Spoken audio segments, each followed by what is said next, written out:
Ready to break free from algorithms, vanity PR, and money-sucking ads? My name's Larissa Worstiak, and I've learned in 8 years of jewelry marketing that content is the crown jewel.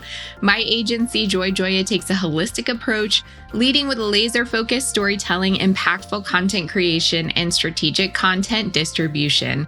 This method has worked for the solopreneur as well as the multi-million-dollar company, and now I'm sharing the same systems and tactics with you.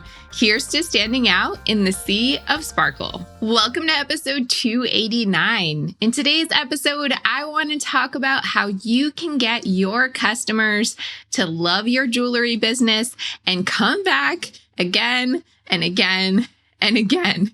In the worlds of business and marketing, trends may come and go, but there's one timeless truth that remains. Retaining customers is super important and will save you on marketing costs in the long run. Did you know that customer retention is 7 times more cost-effective compared to customer acquisition? Yes, 7 times. That's from actual data shared by marketing thought leader Neil Patel. And this simple yet profound insight underscores a really fundamental principle at the heart of every successful jewelry business: the enduring value of cultivating and nurturing those lasting relationships with your customers. Back in 2013, e-commerce businesses were forking out about $9 on average to acquire a new customer. But if you fast forward to the present day in 2024, that figure has ballooned to a staggering $29 per customer acquisition. That's a staggering 222% increase. It just makes monetary sense to keep the customers who already like, know, and trust you coming back for more. So in this episode, I'll be talking more about why returning customers need to be your loyal advocates and partners, how to find out how many customers are actually coming back for more, and the tactics you can use to keep them engaged. But before we get to the solid gold, I'd like to take a moment to remind you that this podcast has both audio and video, so you can either listen on your favorite podcast platform or watch on YouTube by searching Joya. You can support the podcast for free by taking the time not only to subscribe, but also to leave a rating and review on Apple Podcasts. Also, if you didn't know, I co-host another podcast called Success with Jewelry with my friend Liz Kantner, who's also a jewelry marketer and the founder of the Stay Gold Collective. We have a free version of the podcast available everywhere you listen to podcasts and on YouTube. And we also have a membership community with extended episodes and additional resources. I invite you to check it out if you're hungry for more content. Okay, let's get into today's episode, my sparklers. So why am I making so much fuss about retaining customers when there are so many people out there in the world who could be attracted to your brand? We need to talk more about why customer retention is so important. I hinted in the intro about how much more cost-effective it is to retain customers than to keep acquiring new ones. So let's talk more about that. I do not want you to underestimate the financial rewards of customer loyalty. A retained customer is like a golden goose, laying a steady stream of eggs, or in our case, revenue, that far surpasses the one-time windfall of a new customer. By investing in the satisfaction and loyalty of your existing customers, then you effectively reduce that relentless need to constantly drum up new business, which is not only a costly endeavor, but also a time-consuming one by any measure. Investing in customer retention is about more than just building a customer base that returns again and again. At the heart of these efforts that you make to retain customers, there should really be a commitment to fostering community, a loyal group of brand advocates. So these aren't just folks who make the occasional purchase. They're going to be your fervent supporters. They're going to be your vocal champions. They're going to sing your praises far and wide. And when it comes to marketing, that's worth its weight in gold. This is the type of marketing you could never replicate yourself because it's authentic. It's straight from the people who love you. And are you interested in how you can keep improving your business, growing, succeeding over time? Well, there's also the invaluable feedback loop that loyal customers will provide you. Their insights, which are gleaned from their repeated interactions with your brand, offer a treasure trove of wisdom that can guide you on the path to continuous improvement and innovation. Those loyal, happy customers are also more likely to be honest and real with you because they trust you and want you to continue to be in business. I have a personal story about that I want to share just to kind of drive home the importance of having those customers who love you and how that can help your business and how it can really help you build those relationships that will give you the feedback that you need and want. So there's this coffee shop in my city that I'm really fond of. I have to admit they're not perfect. They've messed up my order a few times, especially if I order through the delivery app. I very easily could have stopped going there. There are a ton of places I could go to get coffee or a morning treat. Or I could have not just stopped going, but gone to Yelp to air my grievances. But because I love them, despite the mishaps, there are several things that keep me coming back time and time again. Like the staff is always so friendly and welcoming. It's like has a true neighborhood vibe. The atmosphere is cozy and inviting. And when they don't mess up my order, the drinks are otherwise delicious. So, of course, being the loyal customer that I am, I reached out to them via Instagram DM and I said, hey, I love you guys. I love coming. I've been a customer for many years. But I also mentioned to them that I was disappointed regarding the repeated errors in my orders. And it's especially a bummer because their prices are kind of high, especially more so than what you'd expect at their corporate competitor Starbucks. And to my surprise, they actually responded to my DMs with kindness and understanding. And they went the extra mile by offering me a few complimentary drinks as a gesture of goodwill. But best of all, this interaction, because I think I came from a place of kindness and they were open to receiving it, it opened up a dialogue. And I found myself building a friendly rapport with the owner. Despite those hiccups with the messed up orders, I've continued to buy from this coffee shop. And I really can tell that they've made improvements in quality control so that when I come there, I'm not worried that there's like a 50-50 chance that they're going to mess up my drink. In fact, I've grown so impressed with their efforts to address customer concerns and improve their service that I would not hesitate to recommend this coffee shop to a friend. And this experience has even taught me a valuable lesson, even though I'm not the coffee shop business owner. I think that businesses don't need to be flawless and they shouldn't feel like they need to be perfect to retain customers. You simply need to demonstrate a genuine commitment to improvement and a willingness to listen to feedback. And it's worth noting, and this is important, many of your dissatisfied customers, they may not even be vocalizing their concerns. Instead, they'll just quietly take their business elsewhere, or they'll be one of those people who leaves a bad review on Yelp or somewhere else.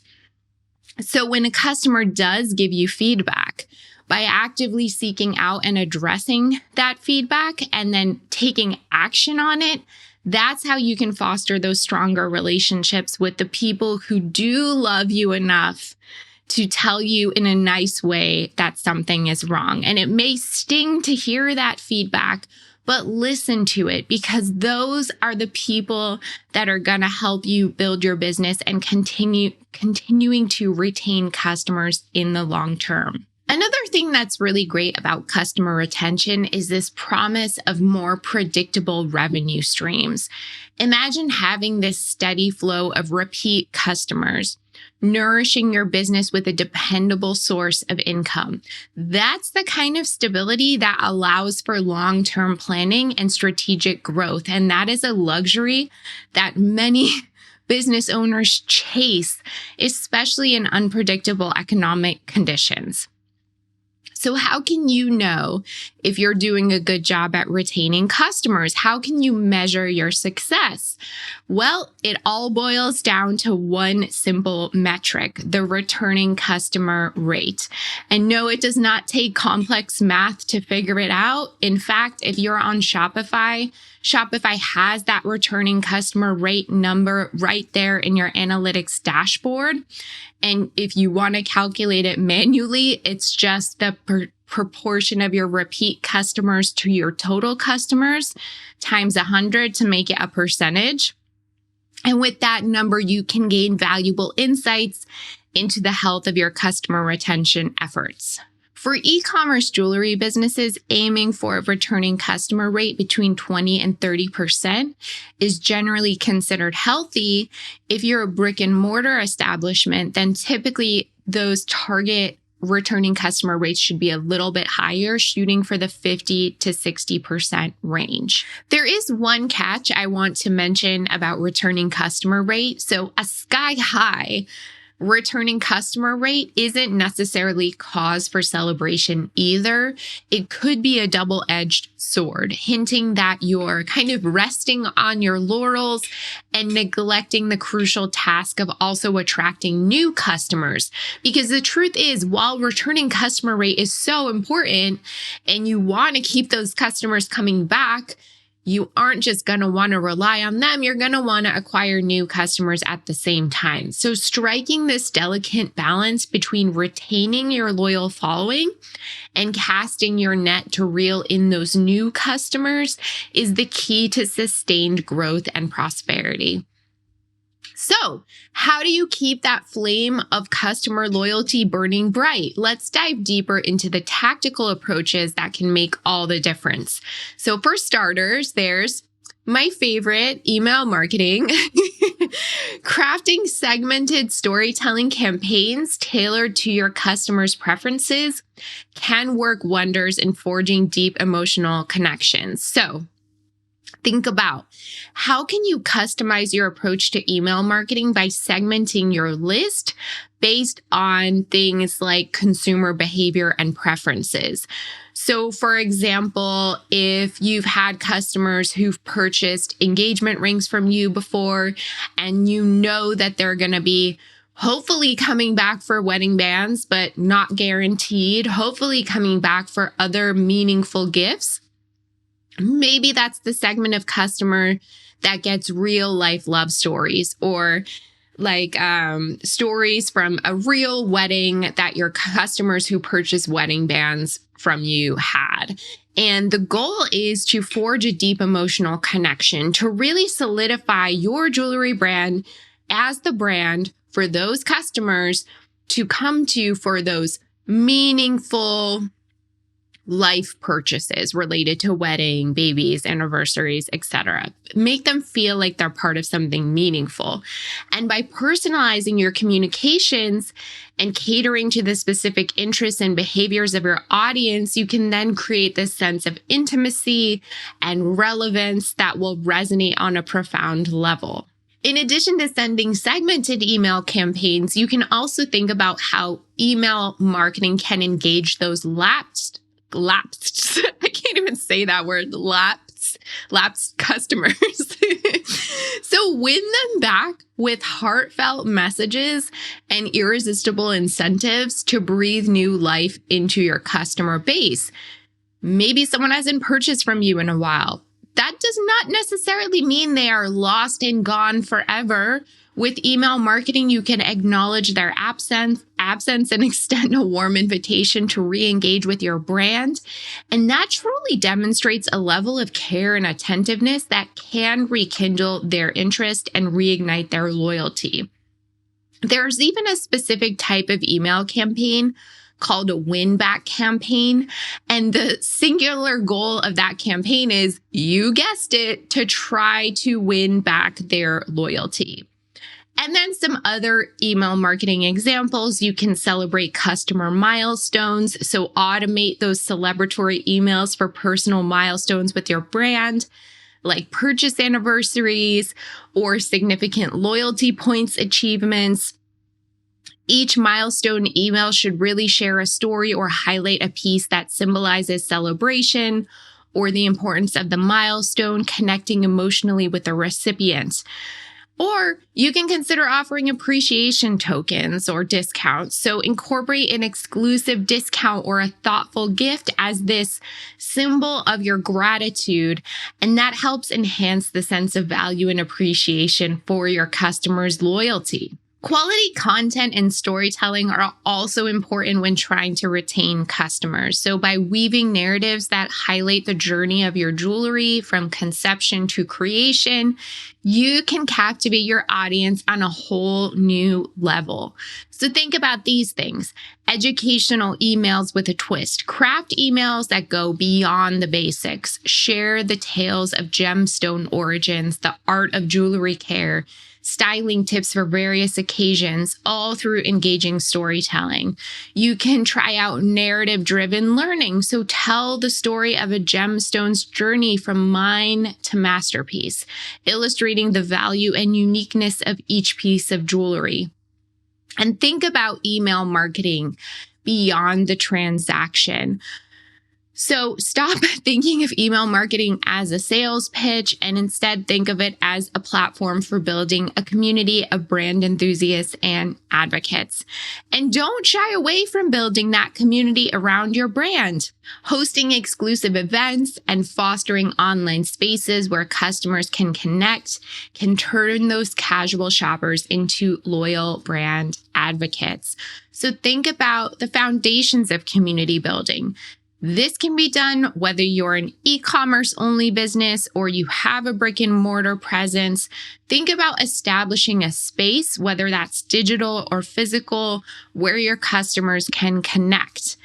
Share the customers' experiences. So encourage them to share their stories, their styling tips, their unique experiences with your jewelry, and nurture a space of belonging and connection. And if you're able to host those special events, maybe it's exclusive previews of your new collections.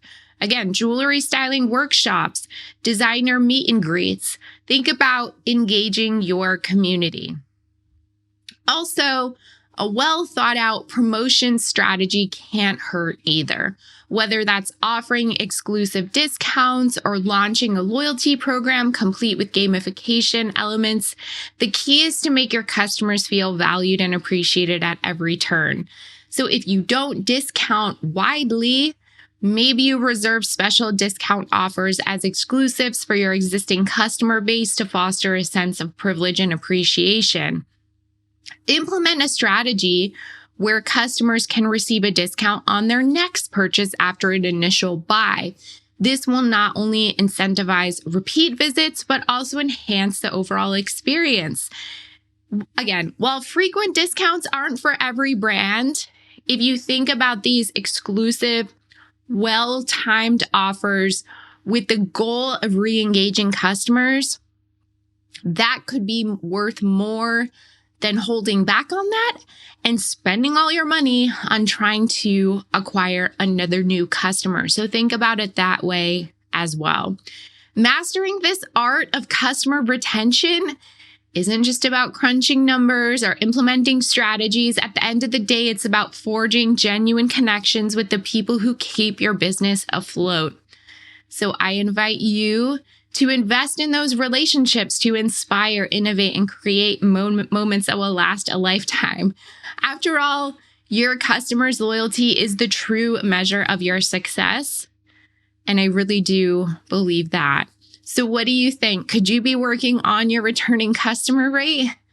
Let me know in a comment on YouTube or DM me on Instagram. I'd love to chat about it. All right, let's get into the gold mine. Welcome to another edition of the Gold Mine, a segment of the podcast where I get personal and share insights on entrepreneurship, mindset, success, growth, all things business.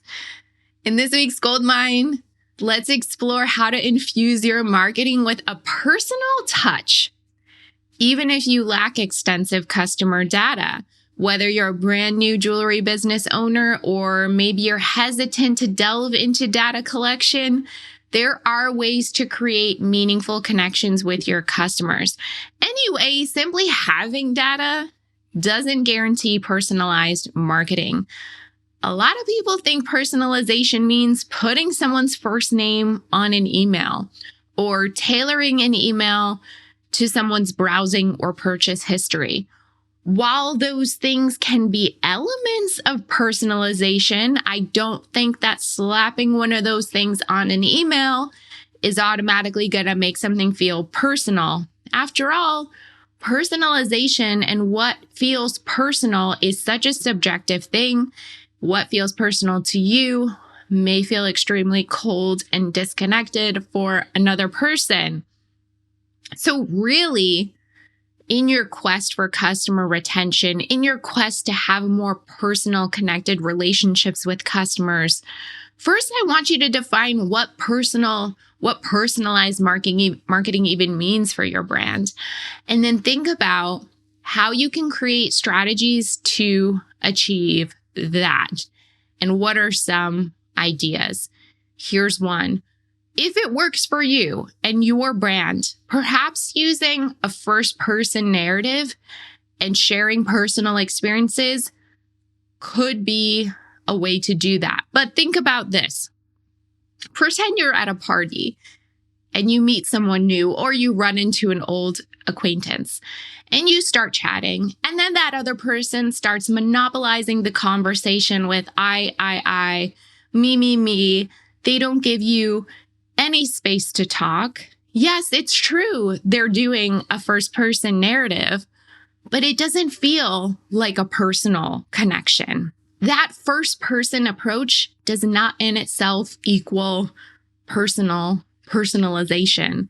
Instead, you want to take that approach with inclusivity and attentive listening at heart.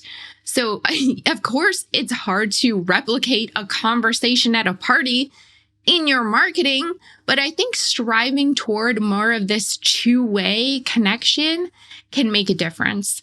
So instead of saying, I have an amazing jewelry collection and I offer great prices, blah, blah, blah, that person at the party that makes you just want to sit down and cry, say this.